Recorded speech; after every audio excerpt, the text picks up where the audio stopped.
Olá, me chamo Thiago Matias e nessa terceira aula eu gostaria de falar aqui sobre pneumatologia, que é a doutrina do Espírito Santo.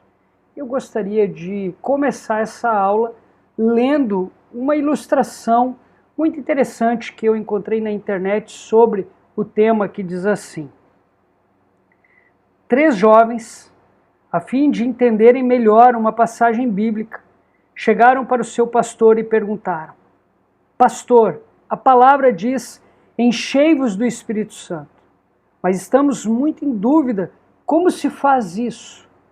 O pastor lhes entregou uma peneira e disse: Vão até o rio e encham essa peneira com água. Quando conseguirem, vocês terão a resposta. Os 3 jovens foram ao rio um tanto quanto duvidosos e incrédulos.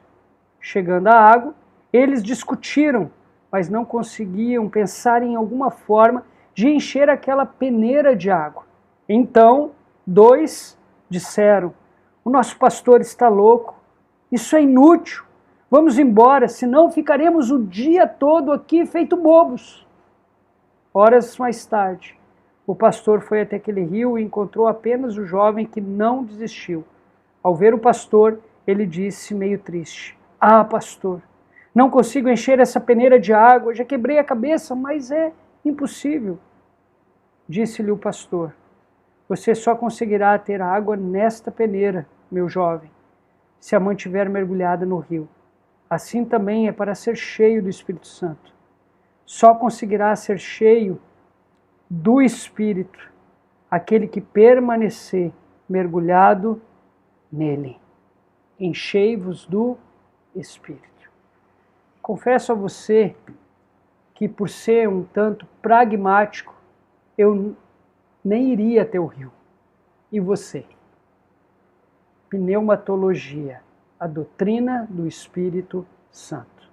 Quem é o Espírito Santo para você? Para mim, o Espírito Santo, ele é Deus. Ele não é uma força como muitos afirmam.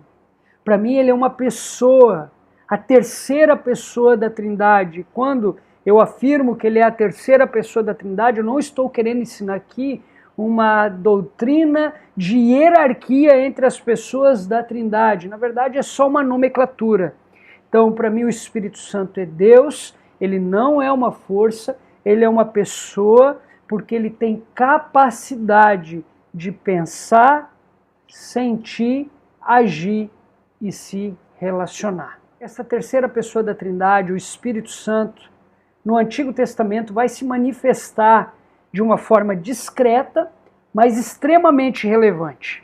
Além de estar presente na criação, nós vamos ver o Espírito Santo habitando de forma temporária na vida de uma pessoa, a fim de capacitá-lo para uma boa obra. E no fim desta boa obra, depois que esta boa obra estivesse concluída, ele acabava se retirando. Já no Novo Testamento, nós vamos ver o Espírito Santo convencendo o homem do pecado, da justiça, do juízo.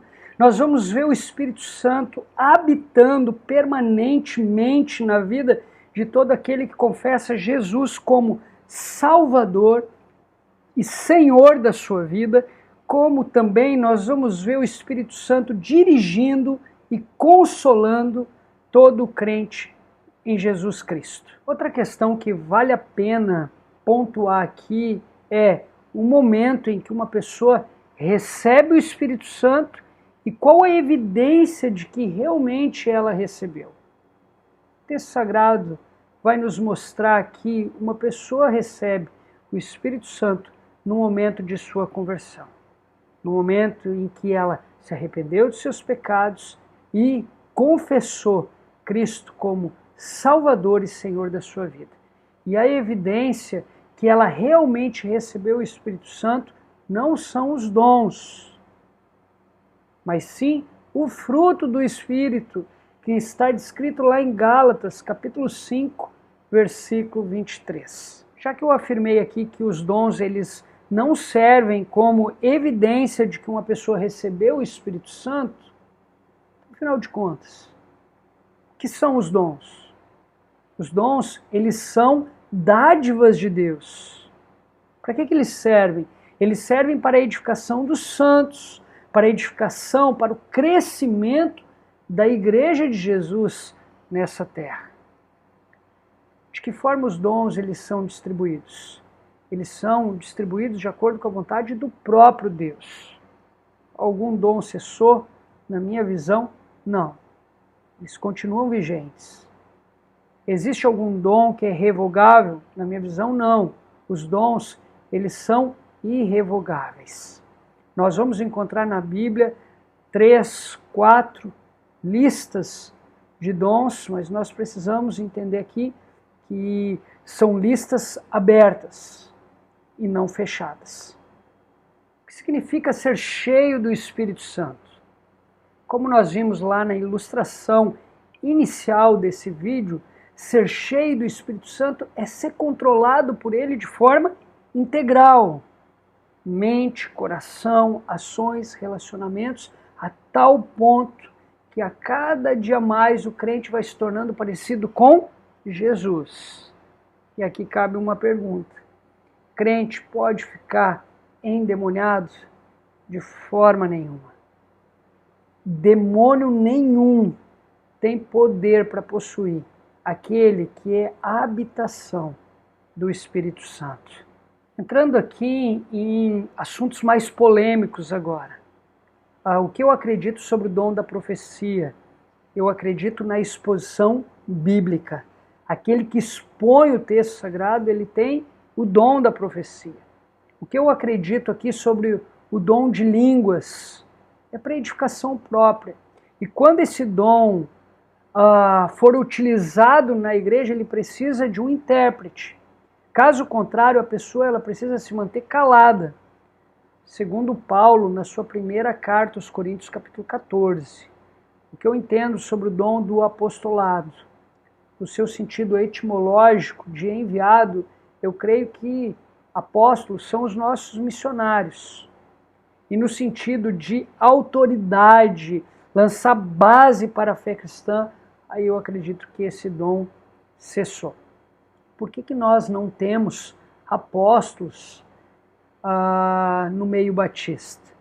Em primeiro lugar, porque eu acredito que este dom aí sim cessou, né, o dom de ser uma autoridade máxima, de lançar base para a fé, e em segundo lugar, porque vai totalmente ao contrário do nosso estilo de governo, que é um estilo congregacional, democrático, autônomo.